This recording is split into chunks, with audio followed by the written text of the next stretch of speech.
for. No, that's right. So I don't know whether you have access to this line below. You have participants, and you can see the number increasing right now by okay.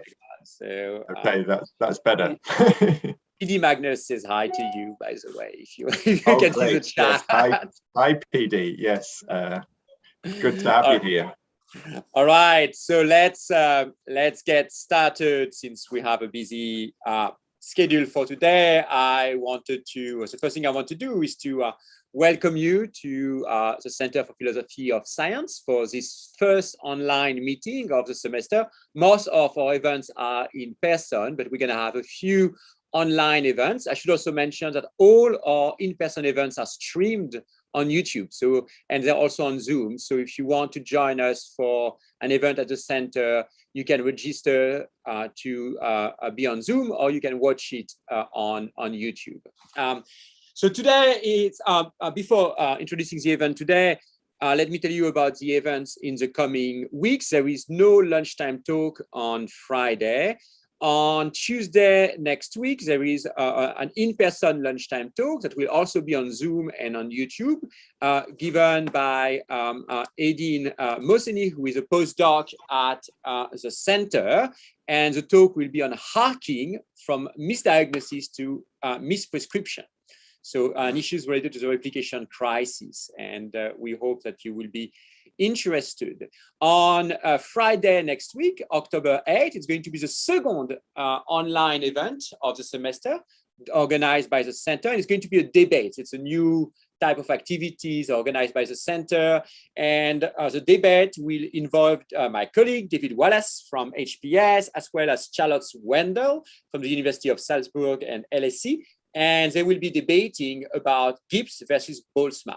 It's at noon on October 8th. So you're all welcome to this meeting. You can register for that event online. And today, it's also a new series organized by the center.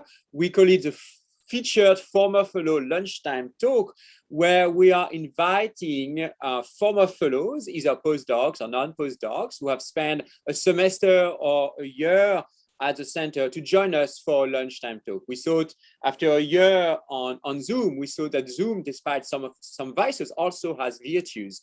And one of them is to allow us to bring people from all over the world to give a lecture. So we thought that was a great idea to bring back some former fellows.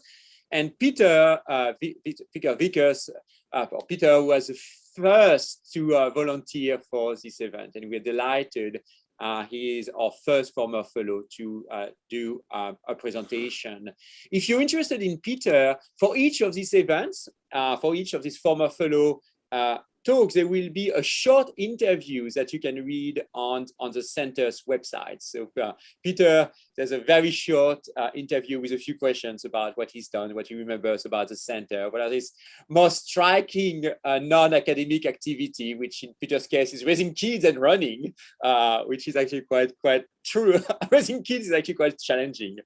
In any case, you can read about Peter very shortly on this interview, and you can also read about the forthcoming events online on the center's website. But now I wanted very quickly to give a formal introduction to Peter's work. So Peter is a reader, which is the equivalent of associate professor in the Department of Philosophy at Durham University. He works in many areas in the philosophy of science. He's done work in the philosophy of physics. He does a lot of work in the general philosophy of science on topics such as theories, the nature of scientific concepts, the debate about scientific realism. More recently, he's done some work also on astrobiology, which I didn't know, and I found that quite recently on looking at his website. He is the author of a book published with OUP in 2013 called Understanding Inconsistent Science, and he's writing a new book, Identifying Future-Proof Science, which we're going to hear about today, because that's also the topic of this lecture. And we're really delighted to have Peter here at this first event. So Peter, without further ado, the floor is yours. Thank you so much, Edward, and it's great to be here. Thank you for inviting me. If I look back on my career, if I had to pick one year, which was my most formative year, I would probably pick my year at the centre. In terms of my academic development, I think that was a really important year for me. And I was really grateful for that year. Quite an amazing year in many ways. And I sort of finished that book, the Inconsistent Science one, when I was there, or at least I did a lot of the work during that year. And the feedback from other fellows and from members of the department was quite amazing. So I owe the centre a lot, and I hope to come back in person one year. That's for sure. We hope so too. Thank you.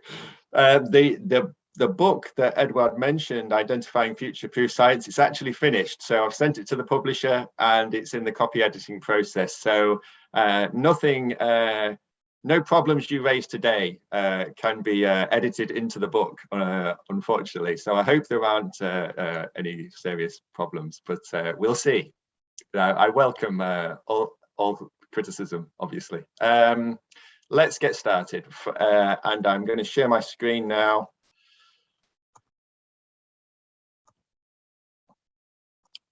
And I hope that everybody can see that okay. It works. And hear me okay. Okay, great. We can. So yeah, the book, as I say, it was finished. I've been writing it over the course. Well, I sort of didn't know I was writing it for about 6 years, and then it dawned on me I was writing it, and then I managed to get some funding to take some time out to write it properly, if you like. And then I spent about 2 years really putting it together properly. And there's various strands to it, but let me get started and we'll see what those strands are, and I'll elaborate as we go. It's a full book. It's been a big project over many years. So today will be something of an overview. I'm trying to give you some of the arguments at the core of the book. There's many sub-arguments, of course, as there always would be. The idea of the book is to identify future-proof science. There's this bold idea that we can identify scientific claims which will still be believed in, let's say, 5,000 years. So there's this sort of outrageous, almost arrogant claim that we can claim to know the minds of human beings who will live many years in the future, or indefinitely in the future, as long as the human race continues, science continues, and there's a few other caveats like that. And this comes up against obvious problems from the history of science, where scientists were very confident about things and then were shown to be wrong. This argument from the history of science. Now, I don't take this to be a project in the scientific realism debate, although I did work in that debate for a while, and I guess I still work in it. But this book takes issue with that debate and tries to cut through that debate in ways which we'll see.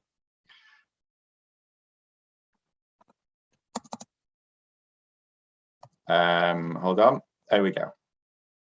So first of all, it's sort of maybe not arrogant, but at least a bit hubristic, it would seem, to say, I know this is a scientific fact and I believe it will never be overturned.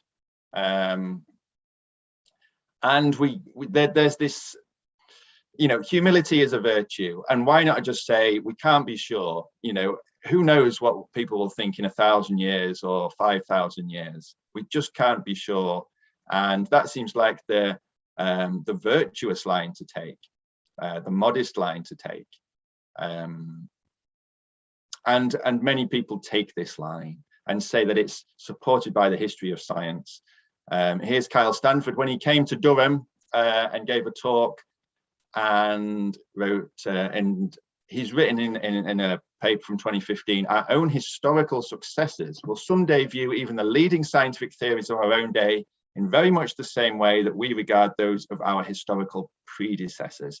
So we learn from history that we're in this, we try and look down on the progression of human thought from this higher place, and imagine we're not in this really privileged epistemic position now, but rather we should imagine that things will change in the future in the way they sort of have in the past.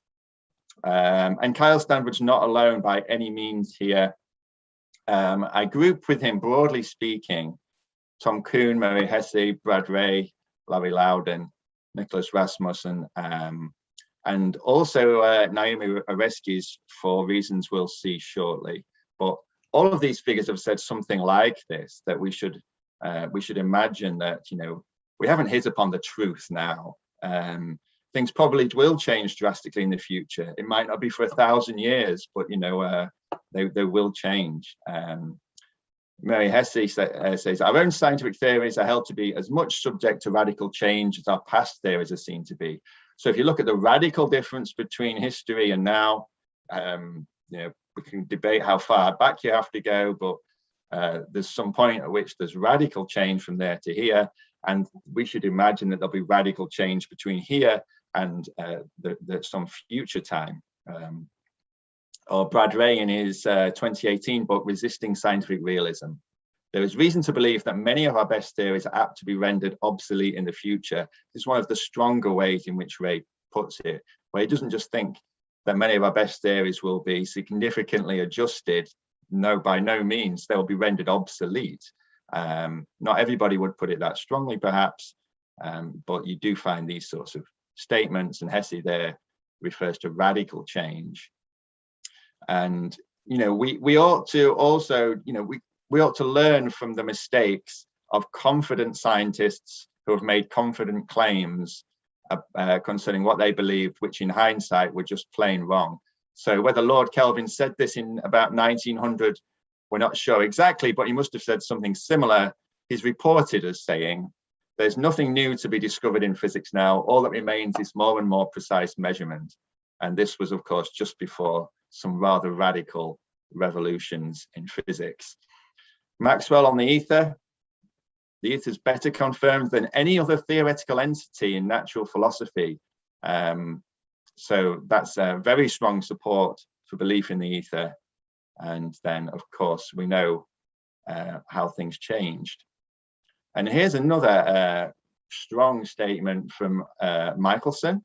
The more important fundamental laws and facts of physical science have all been discovered, and these are so firmly established that the possibility of their ever being supplanted in consequence of new discoveries is exceedingly remote, from light waves and their uses in 1903, so just before the 1905 bombshell and what was to follow.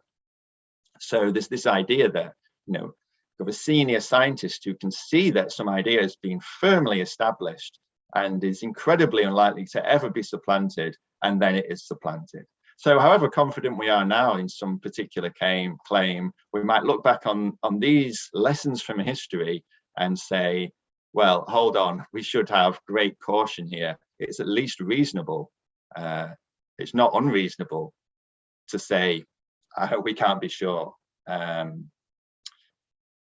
An interesting example on continental drift. Continental drift, one of the classic historical lessons we might think, not just individual scientists, but scientific communities, very confident that continental drift was impossible. So, yes, David Attenborough here, writing about his experiences at Cambridge University as a student in the later 1940s. At university, I once asked one of my lecturers why he was not talking to us about continental drift, and I was told sneeringly that if I could prove there was a force that could move continents, then he might think about it. The idea was moonshine, I was informed.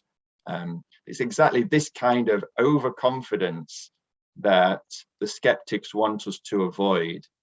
They want us to see this in the history of science and not make the same mistake. Or George Gaylord Simpson, writing in 1943, a figure of great authority in the American community at the time. And he says that the verdict of paleontologists is practically unanimous.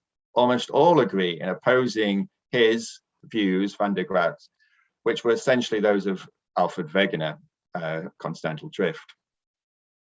And he says, you know, there's almost a consensus against that amongst paleontologists. The fact that almost all paleontologists say that paleontological data oppose the various theories of continental drift should perhaps obviate further discussion of this point. So Simpson was in favor of actually shutting down discussion of continental drift. He says it must be almost unique in scientific history for a group of students, admittedly without special competence in a given field, thus to reject the all but unanimous verdict of those who do have such competence.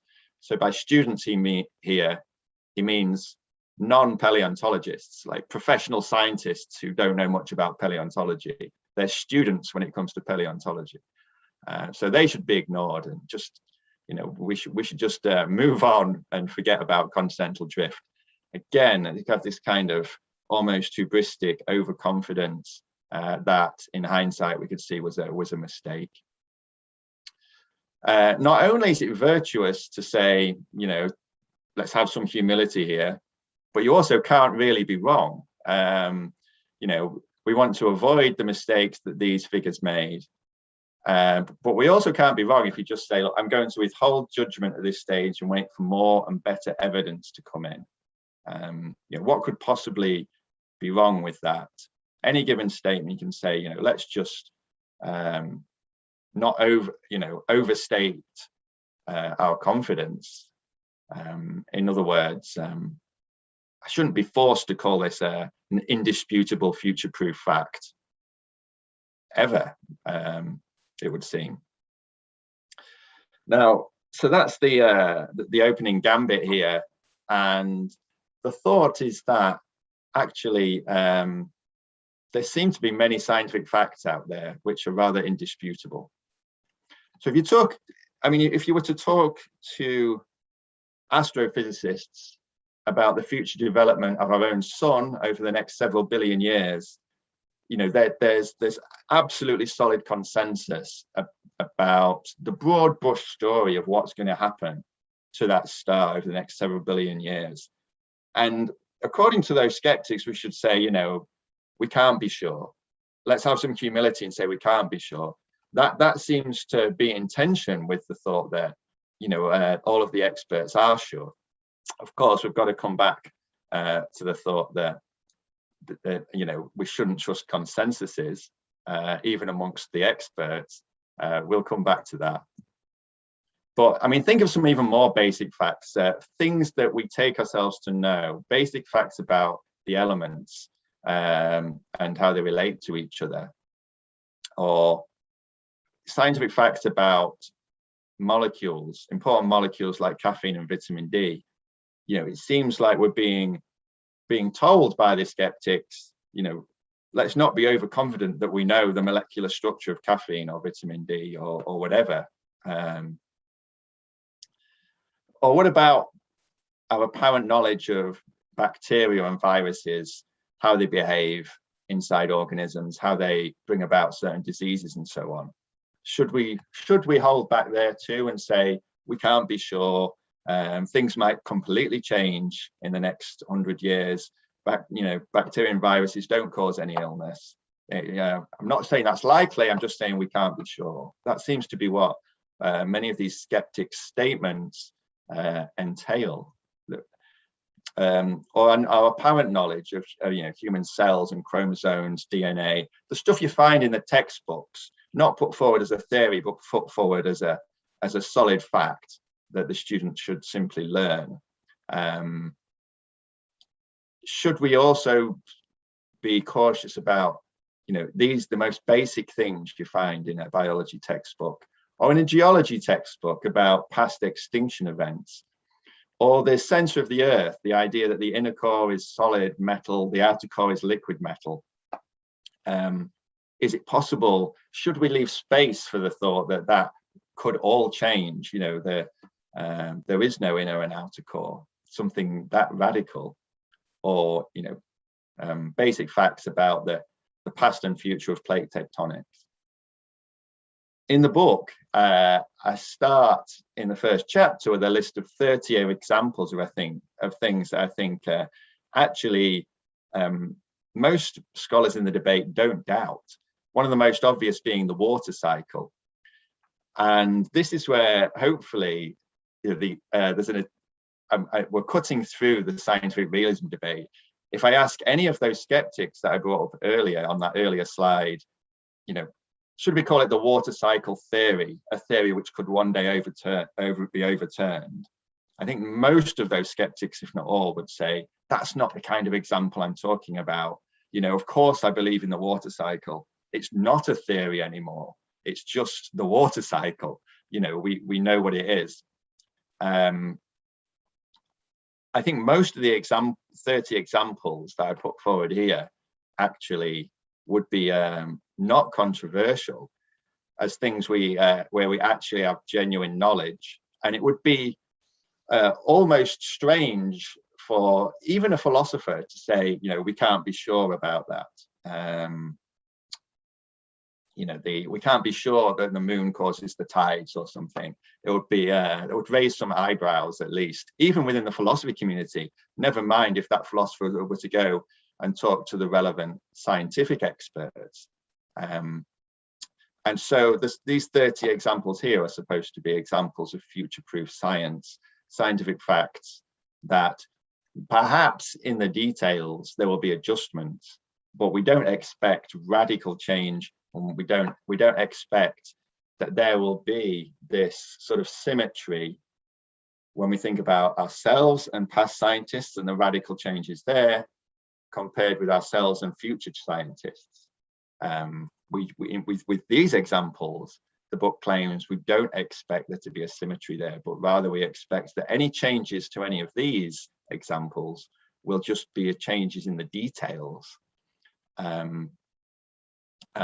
won't go through this list, but the book's trying to suggest at the beginning that not only can we identify some examples of future-proof science, we can actually identify a great many, and most of them are uncontroversial, even amongst what would be called realists and anti-realists. So when I talk to someone like Kyle Stanford about some of these examples, I mean, the way it looks in the debate is that Kyle Stanford's an anti-realist on one side of the debate with his book Exceeding Our Grasp, and then I'm a realist on this other side of the debate with this book coming out, Identifying Future-Proof Science.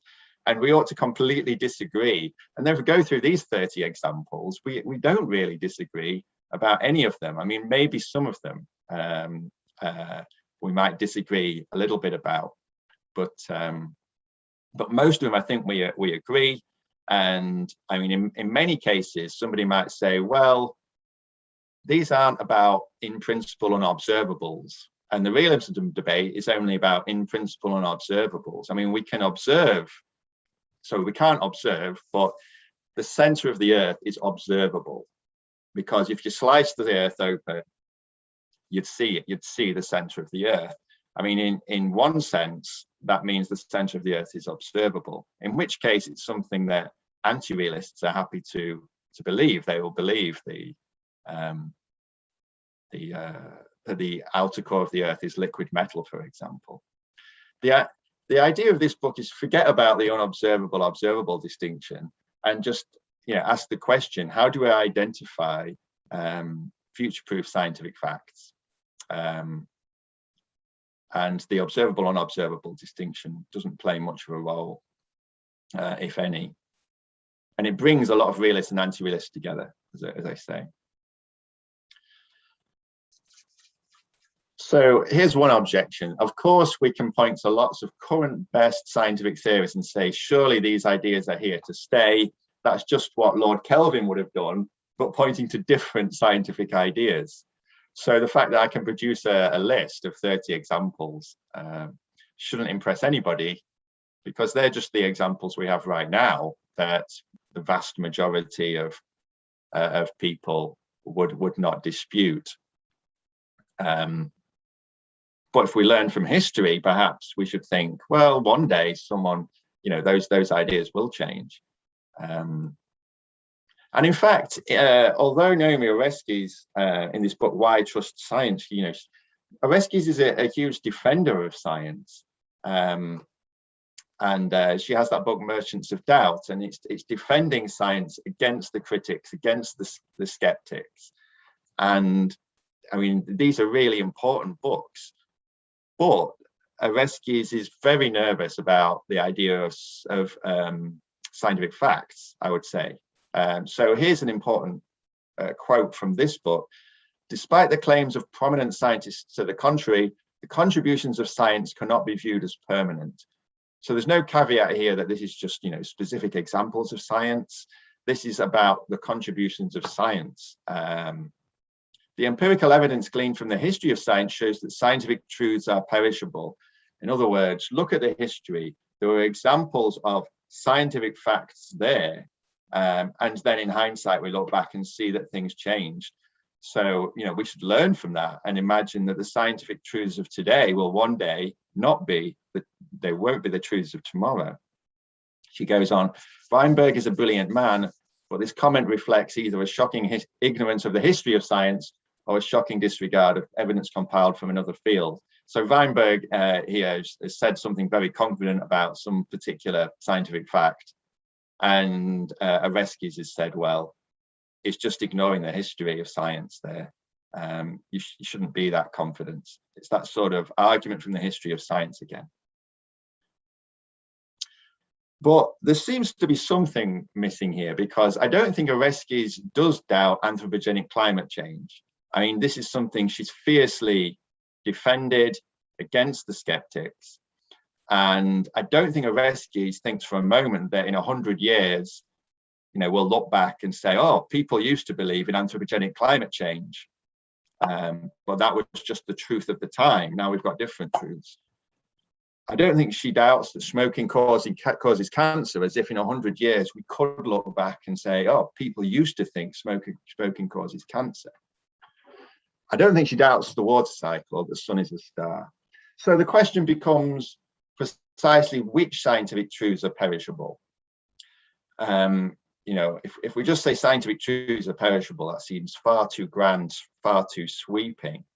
I think Oreskes herself needs to give us an account of how to distinguish the scientific truths that really are truths, in the sense that we have really no good reason to believe they will be overturned in the next 100 or even 1,000 years from the ideas we might well be skeptical about.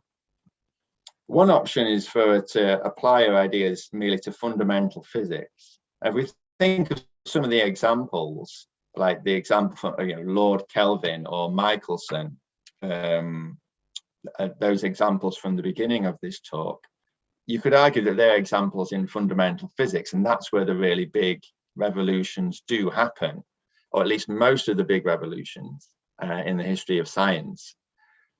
So you could restrict these ideas about being cautious and expecting future revolutions to physics or fundamental physics, something like that. And this is something Godfrey Smith has tried to say about Kuhn. He says Kuhn was surely too focused on the case of theoretical physics. If we look at other parts of science, at chemistry and molecular biology, for example, it's much more reasonable to see a continuing growth with some hiccups in knowledge about how the world really works.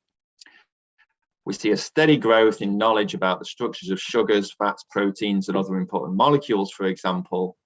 There's no evidence that these kinds of results will come to be replaced as opposed to extended as science moves along.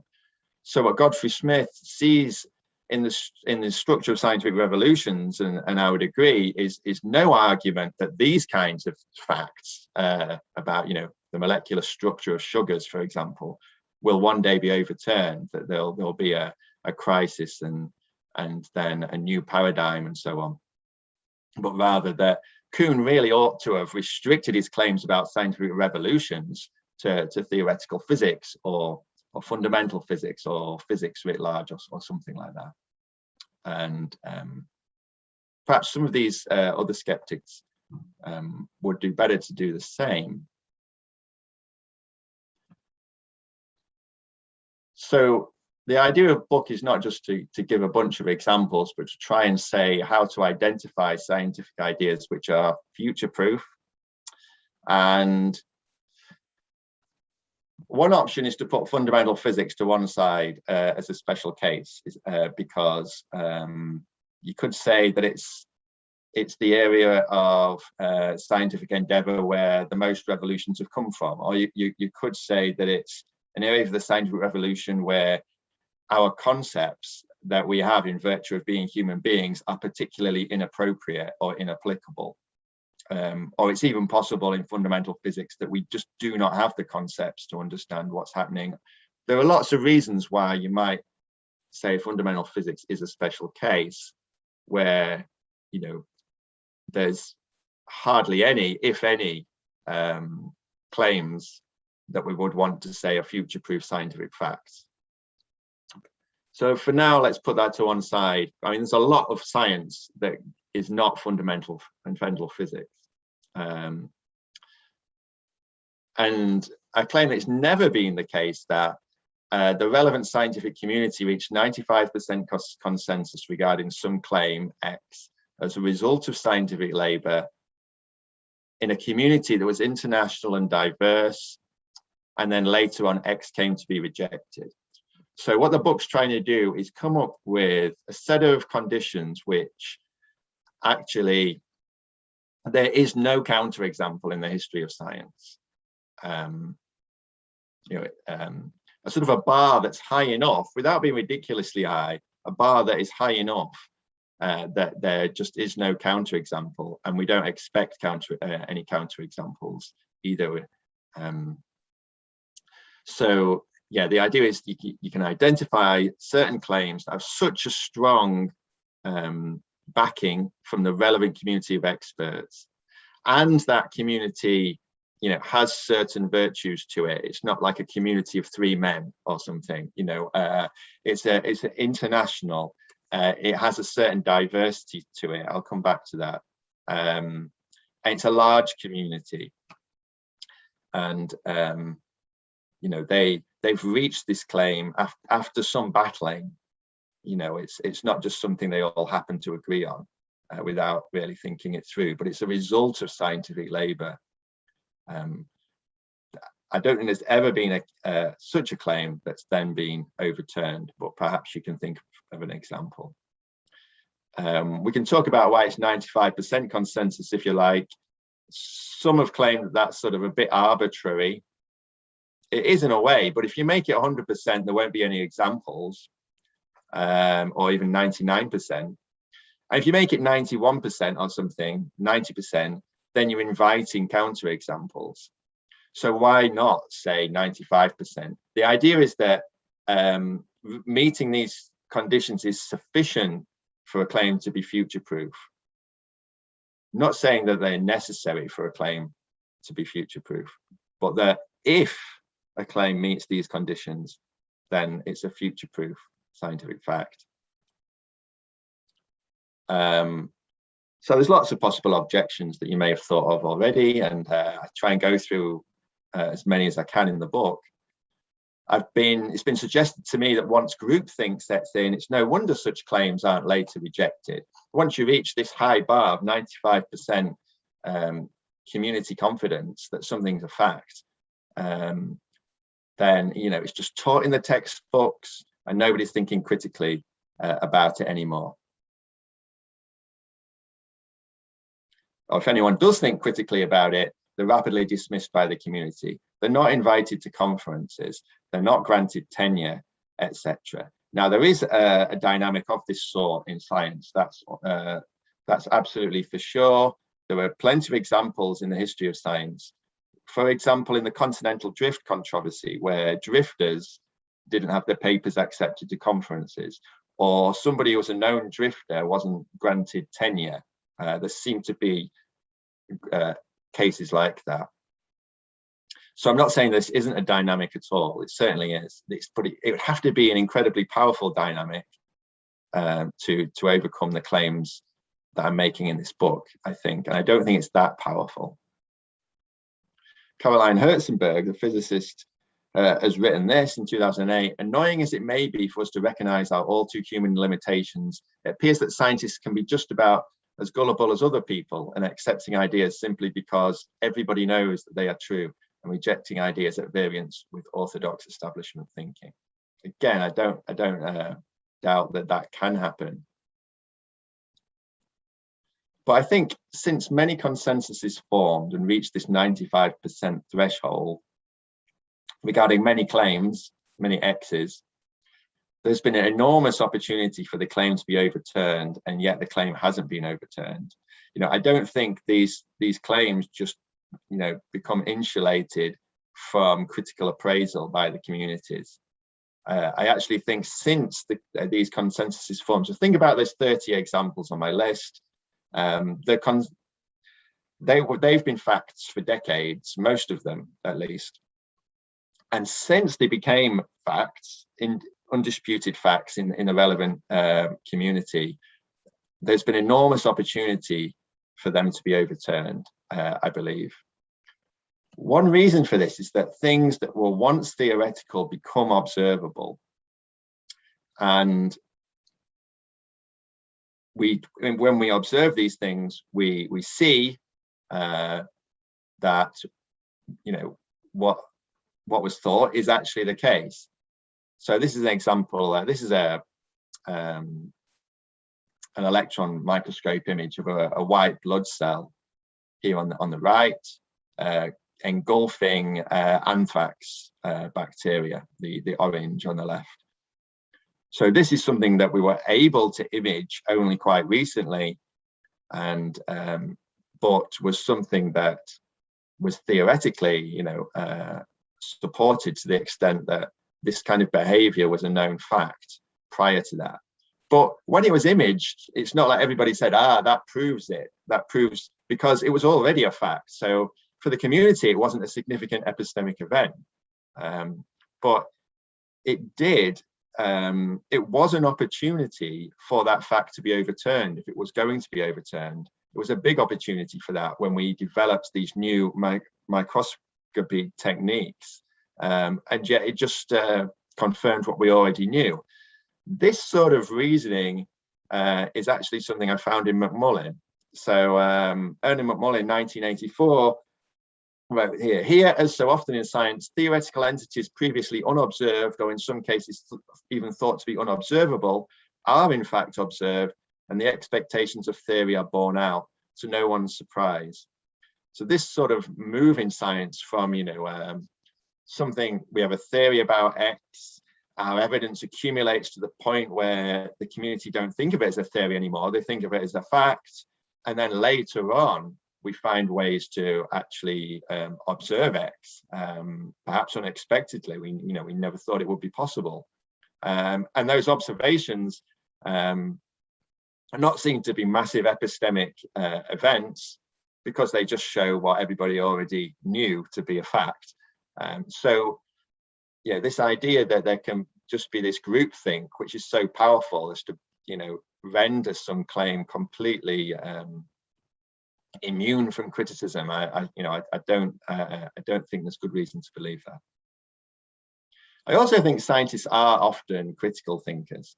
I put often here because I don't doubt that many scientists, they've been brought upon textbooks which they haven't critically assessed. They've just learned what's in the textbook, and then they're the kind of person who goes to conferences and sort of absorbs information without going and doing the experiments themselves. Who's got time for that? They just take information from the journals, from the conferences, and most of that information is not critically assessed, but it's taken on board.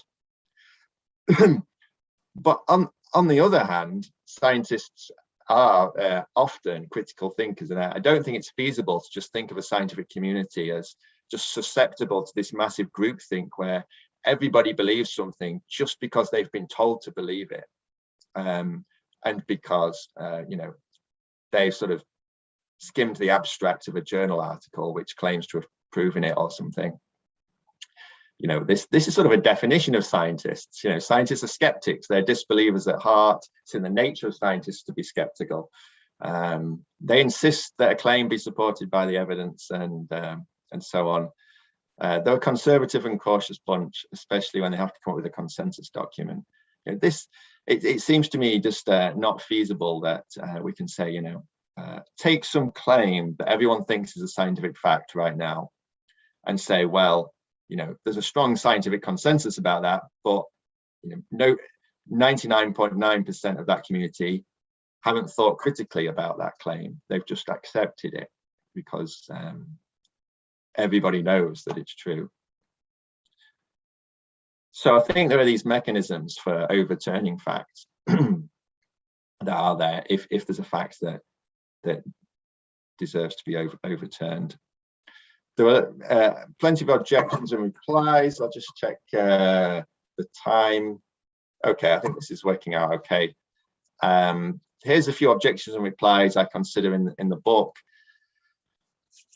So scientific truth is not determined by consensus. This is something you often find in the literature. Scientific truth is not decided by a vote of hands. That's another thing you often found. In this particular quote, Elston Baker says, "In science, the majority can be and often have been wrong. There's a great deal of peer pressure in the science community which can stifle objections to a popular theory." So I think in a lot of this literature, there's a slide between majority and the kind of strong sense in which I use consensus in this book. So I'm looking at this high bar of 95% consensus, where 95% of the relevant experts will be willing to call something an established scientific fact. Now, the majority might just be 55%. There's loads of examples where the majority have been wrong, but I don't think there are any examples in the history of science where the 95% have been wrong in a large and international and diverse scientific community. And it is true that, there's a sense in which scientific consensus, scientific truth is not decided by a show of hands. Of course, it's decided by the evidence, but accessing that evidence is best done indirectly, the book argues, because we can't go out there and read all the journal articles. We can't go out there and do all the experiments. Our best way to look at all of the evidence for a certain claim from a variety of different perspectives is to use second order evidence about evidence. I'll just say a little bit more about that in a minute. Are we absolutely certain the sun is a star, is future proof? Pluto is no longer a planet. So you might think that some of these examples, you might say, look, I agree that it's very, very unlikely, but we shouldn't say it's future proof because that's a bit too strong. But I think there's a big difference between the Pluto is a planet and the sun is a star. Our sun's very much a run-of-the-mill star. We've got these established textbook definitions of star, which we didn't have with planet when Pluto used to be called a planet.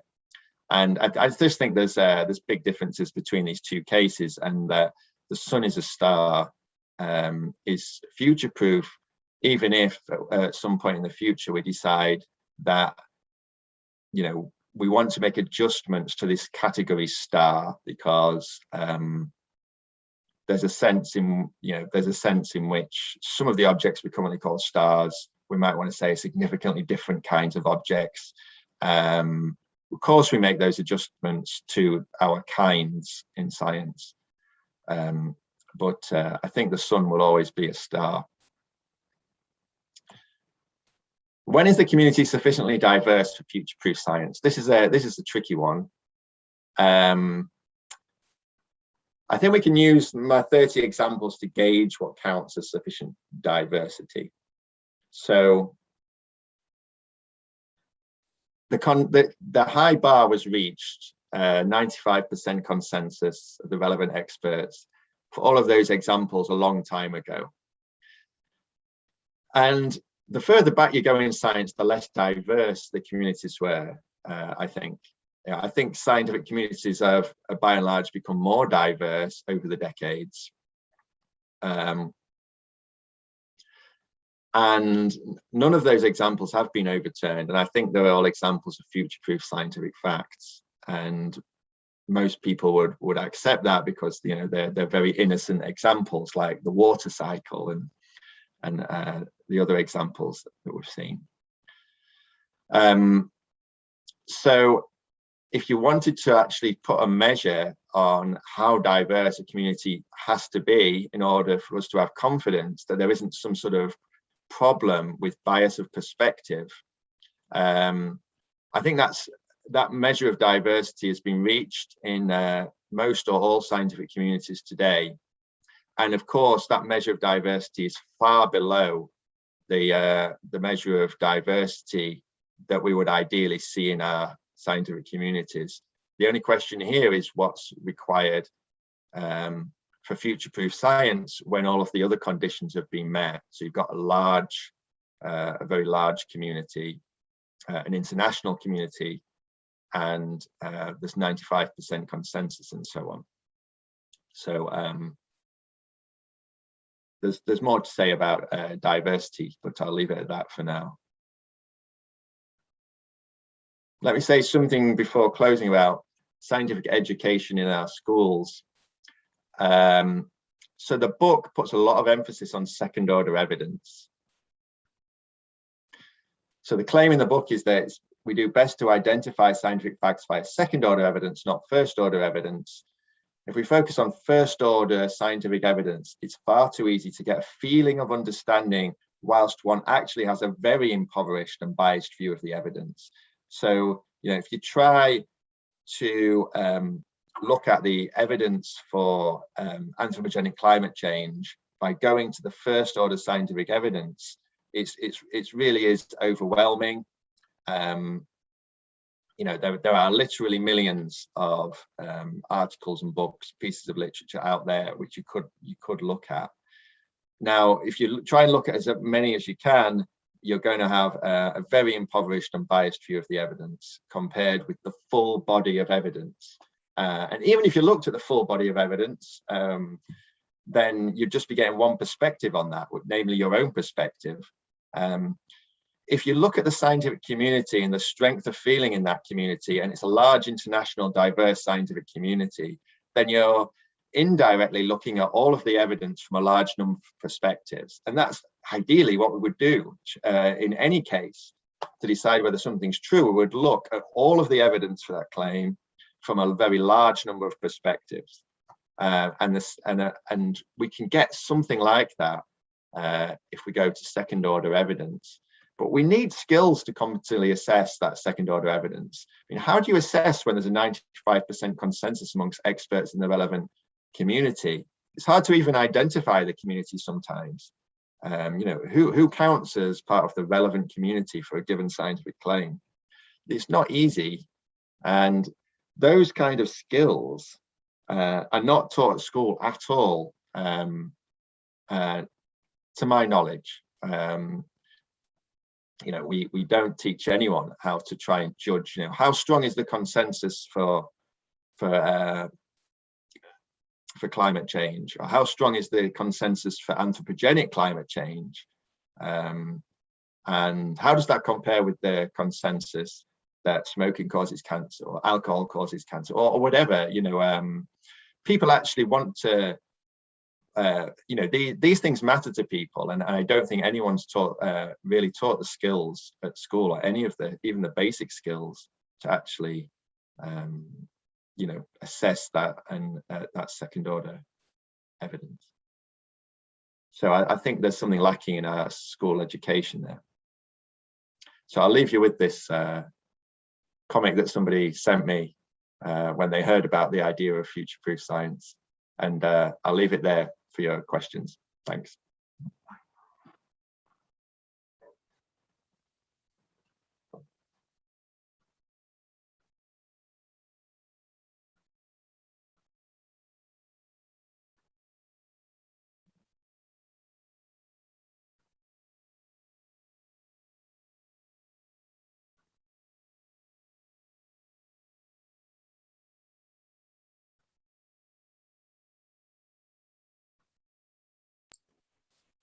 All right, thank you, Peter. I had to run from one room to the other. We were beaming your lecture in the main room of the center, so I had to run back to my office to to be able to move back to the Q&A.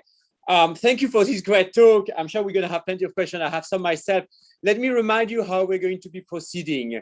If you have a question, please put your name in the Q&A box, and I will promote you to the status of panelist, and you can ask your question directly instead of me having to translate the question. There's already a few questions, so give me a second for me to be able to do that. All right.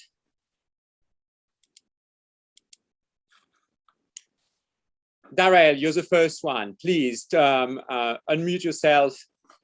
Marvelous. Hi, Peter. How are you? I'm good. How are you? Good. I know you can hear me. Excellent.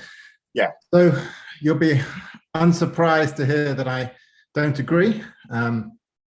I think there are some objections, some real historical counterexamples to what you propose. So the one I would say is the Mpemba effect, which I guess you know the Mpemba effect. I don't know. I mean, I've never looked into that case. Okay, but I'll just say a little bit about what it is, know. just because some other people watching might not know what it is. So Mpemba effect happens is a story from the 60s. Very briefly, the story involves a school student discovering that warm water can freeze, or at least start to freeze, faster than colder water when placed in the same environment, like in a freezer. It's a very fun story. Now, I think it's probably fair to suggest that the community at that stage is international. Let's take all the community of physicists in working universities, let's say. It seems it's international, and it's plausible it's quite diverse in the 60s. And it's also seems to me quite plausible that over 95% would have said, if you put two containers of water in an identical cold environment, one's colder than the other, then the colder one will start to freeze faster than the warmer one. Okay, so that's my suggestion as just one counterexample. I'd be interested to hear what you think about that. So on what basis that it was an established scientific fact? I mean, there are cases where there's been an assumption about something that perhaps 95% of the community would have agreed to, but it hadn't actually been submitted to rigorous scientific, critical assessment at all. It was just an assumption that was widespread in the community. I wonder if this case is like that. Okay, so your response is that people wouldn't have said, but they would have said it was a fact, but they wouldn't have said it was a fact for the right reasons. That didn't seem to be part of your account in the abstract, certainly, and anything you said in the talk. So it's like you've added something in extra here that wasn't so clear before. And in the book, I talk just a little bit about the acceleration of the universe as an example where there might have been a case where, there was a really strong assumption in the community that the universe's acceleration wasn't accelerating, but I don't think people would have called it an established scientific fact that the universe's acceleration wasn't accelerating. So I don't know if that's the same. Yeah, I guess what people would have thought was the fact would be something like Newton's law of cooling, and then you apply that law in a very simple kind of context. I mean, unless you're going to insist that facts can't be of that kind of general theoretical nature, which I assume you don't want to do. It sounds like a good case. It's an interesting case certainly to look at and to think about. Yeah. Anyway, thanks for your response. Thanks, Darrell. And I have to say that I really welcome new cases. I mean, in the book towards the end, I have a section about possible counterexamples, and I float a couple and then sort of say, well, I've been looking at the history of science for a while now, but obviously there could be counterexamples. Yeah, it's a dangerous game. I want my claims to be falsifiable in a sense. I don't want to put something forward that it's impossible to find a case. It's sort of insulated from any possible historical case. So yeah, I mean, let's have that discussion, and it's interesting to hear about this. So yeah, thanks. Well, maybe we can have an exchange about it later. Who knows? All right, Heather, you're next. Thank you, Peter. It was so fun Peter and I are both at the center the same year. So this is like a great sort of virtual reunion. I do have another case to add to your list, which is about epigenetics, which is something that when I was growing up, I was taught, you can't have an inheritance of acquired characteristics. And now we do, right? So there's like a really interesting transformation there. But the thing I really wanted to ask was not about epigenetics. It was, maybe we have an epistemic reason to not think that there's any such thing as future-proof science. Because if we think like, oh, now we future-proof science, we will not allow that or be as open to challenging evidence or new conceptual changes because we've decided it's future-proof science, which introduces dogmatism to science, and that might undermine the reliability of science. So it might be the very sort of rejection of the idea of future-proof science that makes science reliable, even if it doesn't sort of like make it certain. And I just wanted to know what you thought about that. Yeah, so I think an obvious sort of plan B with the book, and I mean, I just have a footnote on this, is to say, look, if you want, just read this as gives us very, very good reason to believe. If a claim meets these, and I think many people would prefer that. And I mean, to shut down debate on an issue is a very big step. And you can see this playing out in the continental drift controversy, where figures like Simpson were saying, we shouldn't be debating this. And it's wasting everyone's time. Let's just accept what we know and start building on that solid foundation. I mean, you could take a sort of an attitude that there will always be a minority who are looking at those foundations, but you don't want to make their lives too difficult. I'm sympathetic. I mean, dogmatism. Again, there's this battle with hubris, dogmatism. It sounds very arrogant to say, look, I just know this, and if you're doubting it, it's just because you don't know the evidence. It just sounds bad, but and obviously humility is a virtue. So anybody who says just don't be so dogmatic, it just sounds like that's the virtuous line to take. But I guess I want most of my examples to be so uncontroversial that actually it overcomes your objection a little bit. If somebody wants to say maybe the water cycle is wrong, that then sounds silly. And and it also sounds, I think, a bit silly if someone say, stop being so dogmatic about the water cycle. It's a theory, it's a scientific theory. We can't see the water evaporating with our own eyes. It's I'm certainly sympathetic to what you've said. I'm hoping there's enough in the book to sort of show that I'm sympathetic to that line of thought. All right, let's leave it at that. There are 5 or 6 people in the queue, and we have 20 minutes, so make it sure to keep it to the point. Let's try to get Ravid. Ravid, could you unmute yourself on the computer and take the mic and ask your question? Hopefully, it's going to work without too much echo. Let's keep our fingers crossed. Okay, is it working? It is working, great. Yay, okay, this is extremely weird, but I'm gonna be looking at the screen as if I'm looking right at you, although I'm looking at me, okay? Okay, so thanks for the talk. It was really interesting, and I wanted to ask you about the diversity point.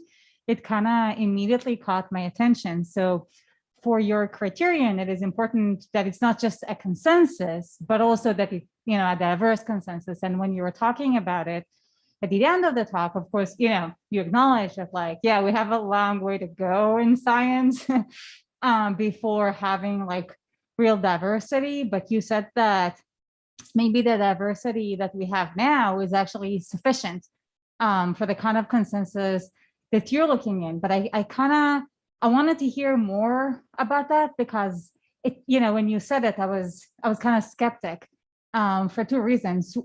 So you mentioned that, yeah, in recent decades, we have much more diversity than we had in the past, and that's probably true.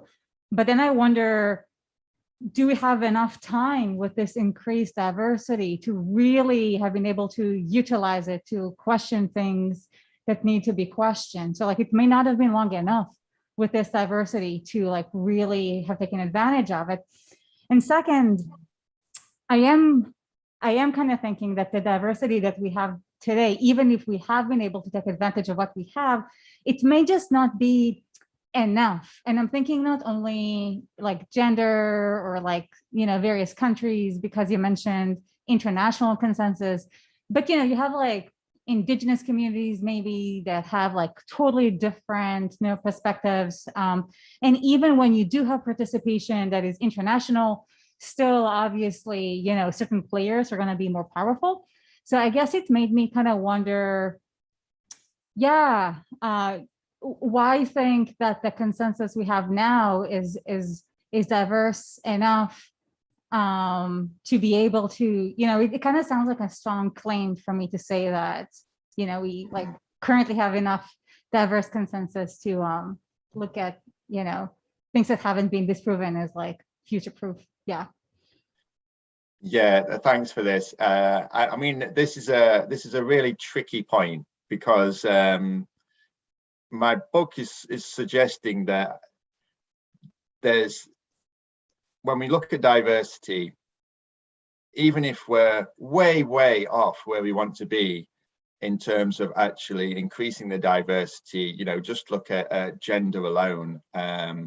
My book's saying, in a way, it doesn't matter, because you only need a little bit of diversity to find scientific facts. And that looks like it's not supposed to challenge this other project of making science much more diverse. Let me just, I mean, there's a lot to say here, but let me just take one example. I mean, so one of my examples that the Earth spins on its axis and orbits the sun. Now, I think this became a scientific fact a very long time ago, when actually the relevant community wasn't that diverse along many dimensions. But I think that community nevertheless was able to establish that that was a fact, with experiments and evidence of various kinds and so on.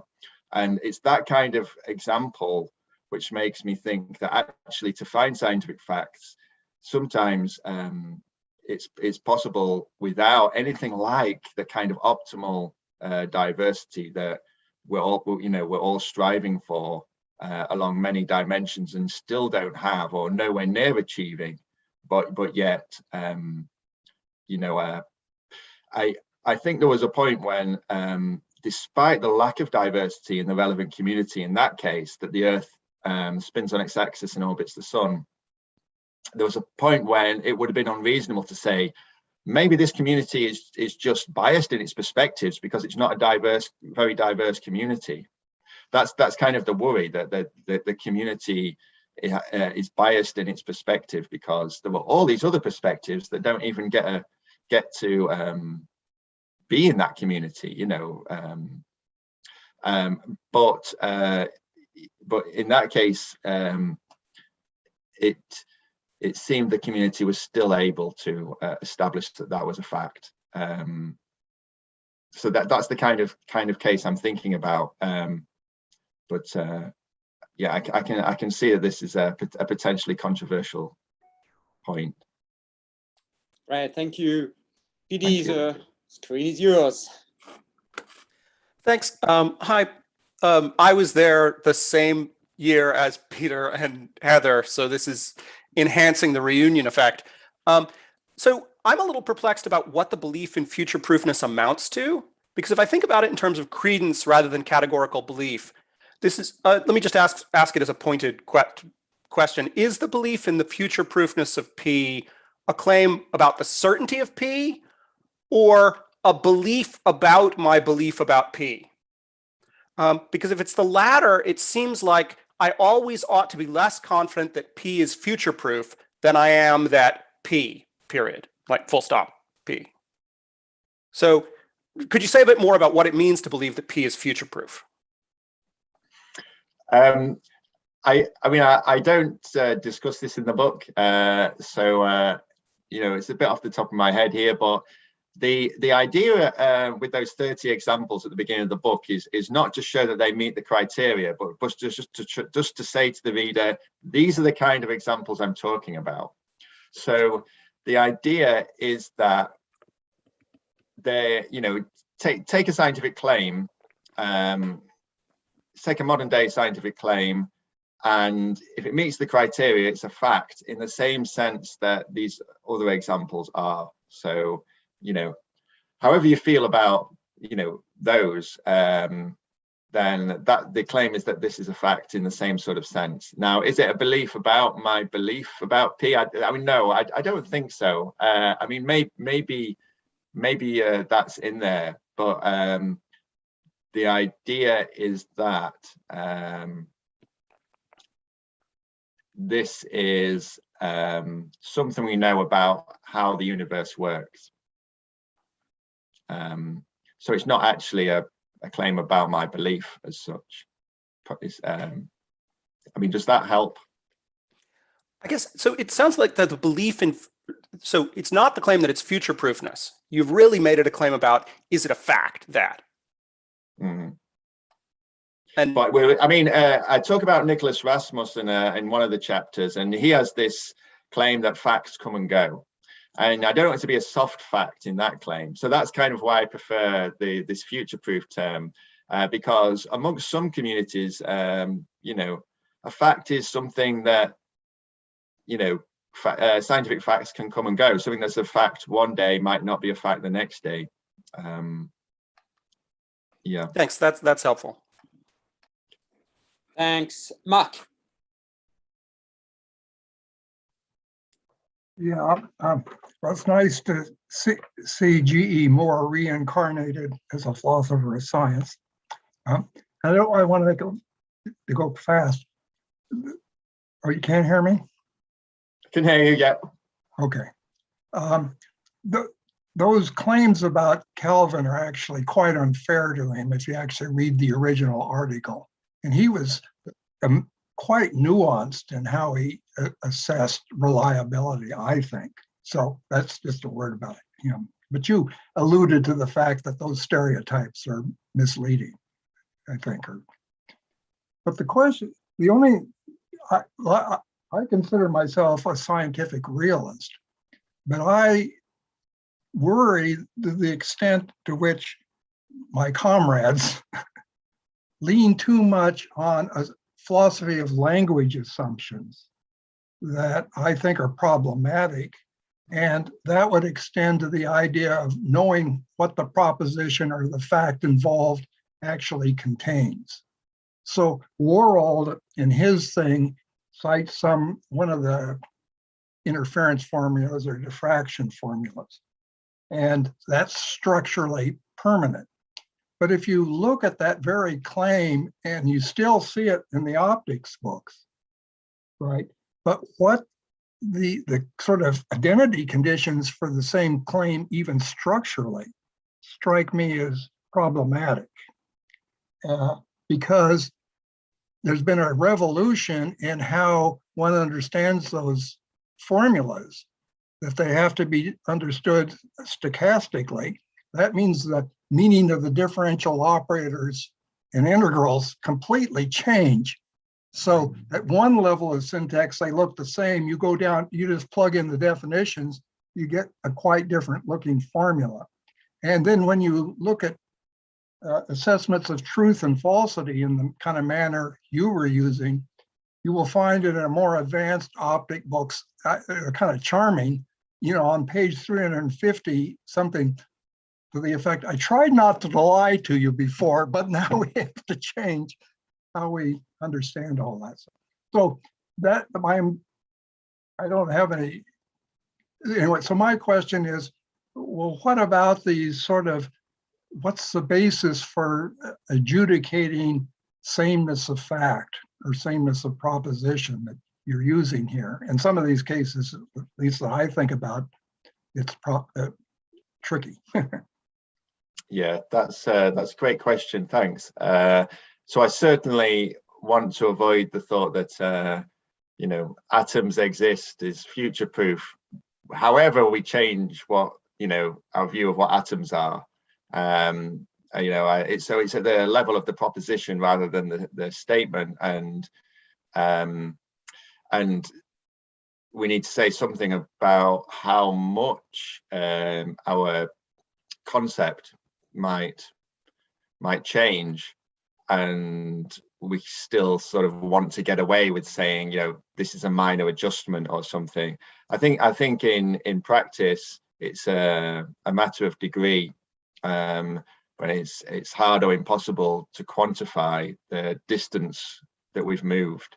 Now, over a long period of time, you know, if there's tiny adjustments to our concepts, you might say over a very long period of time, those tiny adjustments accumulate, so we have a large adjustment to our concepts, and the statement we're making, although it's the same statement on paper, is actually a different proposition now. So yes, I try to be sensitive to that worry in the book, and I respond directly to Kyle Stanford, who has a paper, you know, atoms exist is true, and other facts that should not comfort scientific realists, where he sort of talks about these shifts in meaning of key theoretical terms. And I think in some cases or in all cases we should accept that there could be minor adjustments, but I'm trying to pick examples where we're confident that any such adjustments would have to be very minor, but in which case it's not exactly that there's no change whatsoever between now and 1,000 years from now, but that, you know, we're allowing for perhaps minor adjustments in the meanings of our concepts, and that's just trivial, really, that pretty much all of our concepts will adjust in at least small ways. So yeah, I think that's a good challenge, and it's not necessarily too easy to answer, but I think most of the big shifts in our concepts are going to be confined to physics, and there I am more cautious. So all right, we'll leave it at that. Thanks, Mark. Colin, you're next. Thanks. Yeah, in a way, this is a follow-up to Mark's question, but pertaining to one of your specific examples. So I wasn't so convinced about your take about the sun being a star. And you hinted at that, you know, we would keep calling it a star, even if we find out that all the things we call stars actually fall into some very different types, different formation processes or whatever. And the concern there is that you've really got a two-part prediction, right? One is that the sun will be part of a category that involves some other heavenly bodies that's a useful category to keep around.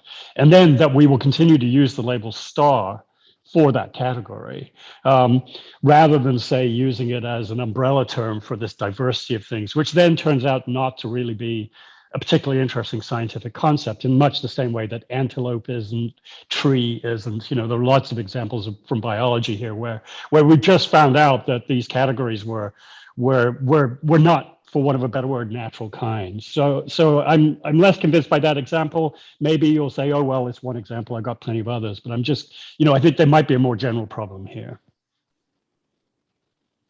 Yeah, great. Yeah, I think that's nice. So yeah, in the book, I have a subsection where on the sun is a star case, and I say that if we have to unpack what that means, the best thing we can do is look at uncontroversial textbook definitions of star, and I mean that's, I think, what it has to mean right now. And yes, we might stop using the word star, or we might use the word star to refer to, like you say, a hodgepodge of different kinds that we no longer think we have a good reason for pulling together. But nevertheless, if we look at the standard textbook definition, then I can't bring it up right now, but you know, it seems like the sum will always be a start in that sense, and it's sort of it's an accepted definition across the textbooks. So there's you know, you have to unpack what that means, and it has an accepted meaning at the moment in the community. So that's how I would try and you know, give substance to that claim. Okay. All right. Thanks. Yeah, no, we need to. Thanks, Colin. We have 5 more minutes and 2 remaining questions. Lindley, you're next. Well, thank you. I just got the message 5 minutes before your talk, and I'm glad that I managed to come on because I quite enjoyed what you're doing, and I hope you're right. But I'm a little concerned about your 95% group, because often things get challenged by someone coming in from another field.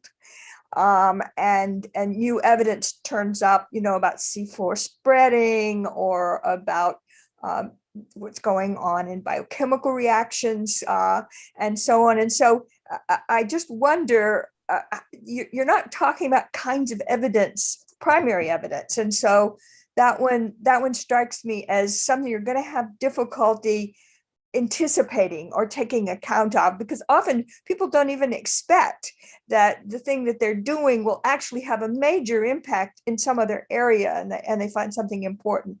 That's a kind of comment. I don't know if you want to address that, but the thing that was occurring to me listening to you was, I wonder if we have anything like this in philosophy of science. Do you think we have any consensus views? Maybe we don't even have any consensus in our field, but do you think there's anything in philosophy of science that's not going to get questioned in the future? So those are my 2. Perhaps you don't want to spend too much time because we do have some other questions. Okay, what do we all agree on? We're all pluralists about scientific method. There you go, consensus. That's one of my best, probably my best example. That's not negative, of course. You know, naive falsificationism is wrong. You know, we might have a consensus about that, but you want a positive claim.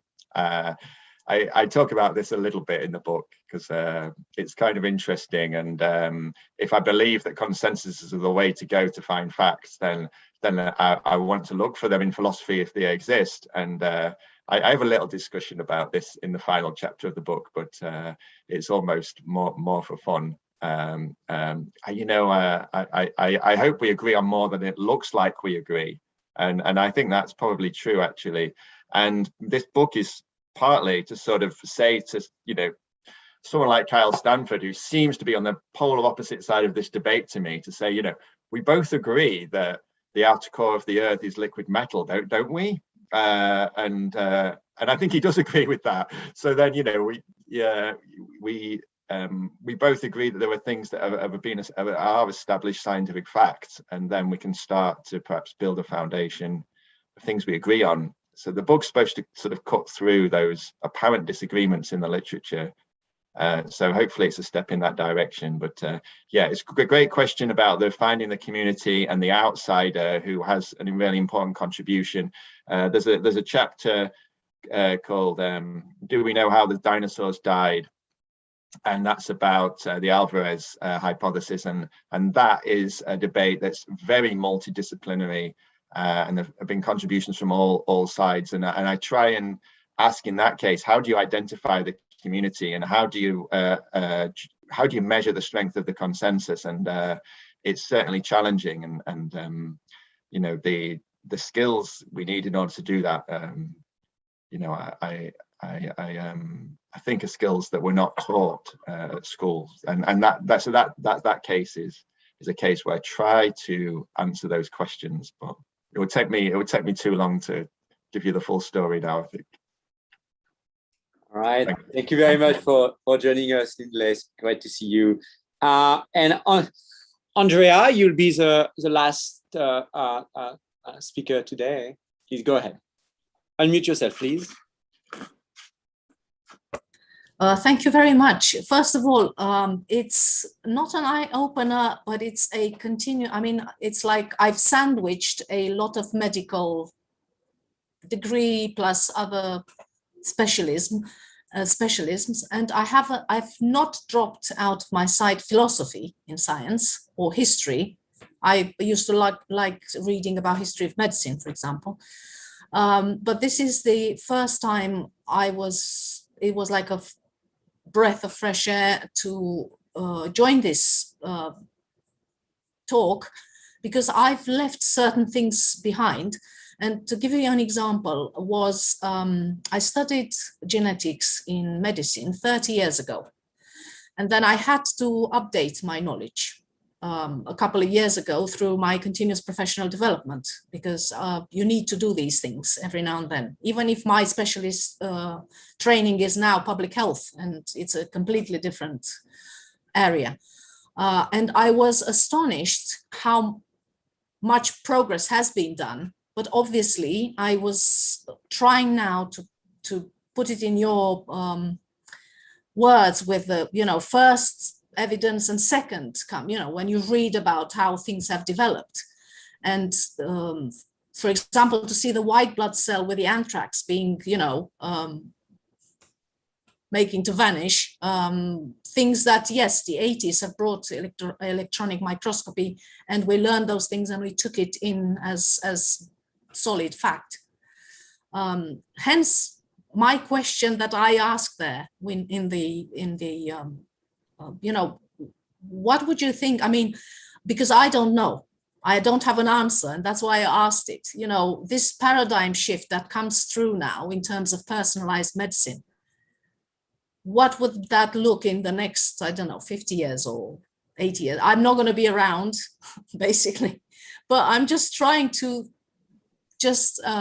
project into the future.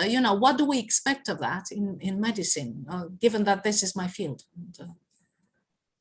So thank you. Yeah, thank you. I mean, the talk may have come across as a bit too confident about predicting the future. I mean, the examples that I have are mostly very modest, like, smoking causes cancer. And, that's supposed to allow for the fact that we might decide that the mechanism by which smoking causes cancer is nothing like what we thought, but we'll still agree that smoking causes cancer. So, within each one of these examples, I want to allow for the possibility of all sorts of changes. And of course, there'll be all sorts of surprises as science advances. So, there's probably more uncertainty than certainty. I mean, the book's just trying to say, there are some things we're certain about, and let's embrace that. Rather than apparently have this debate where you've got realists on one side and skeptics on the other, where the skeptics seem, it seems like the skeptics think that everything could change. And I think even the skeptics who say, everything could change, and it seems like Naomi Oreskes is even a great defender of science is saying that. I think even she would agree that there are some things that we do know and we shouldn't say it might one day change. So yeah, it's just sort of this modest, hopefully modest idea that there were at least some solid facts that we really nobody should reasonably doubt anymore. Yeah. Thank you. I'll read the book. That's for one thing. That's the best way to conclude this this meeting. Thank you all for joining us to this first new events. I think that was quite successful. So we are actually delighted to have this new way of bringing the fellows community back to the center and also to reach out to more people who don't happen to be in Pittsburgh right now. And thanks, Peter, for being our first speaker to this new series. I think that was actually a really great event. I had plenty of questions myself, but for another day, maybe if you come to the PSA, I'll corner you and ask all the questions. And for those of you who would want to come to more events, on Tuesday next week again at 12:10, Aidin Mohseni will be talking on hacking, and at noon on October 8th next week, we're going to have a debate on Gibbs versus Boltzmann in the philosophy of physics between David Wallace and Charlotte Wendell. So you're all invited for those meetings. See you soon. And thanks again, Peter, for joining us. Bye. Thank you for having me.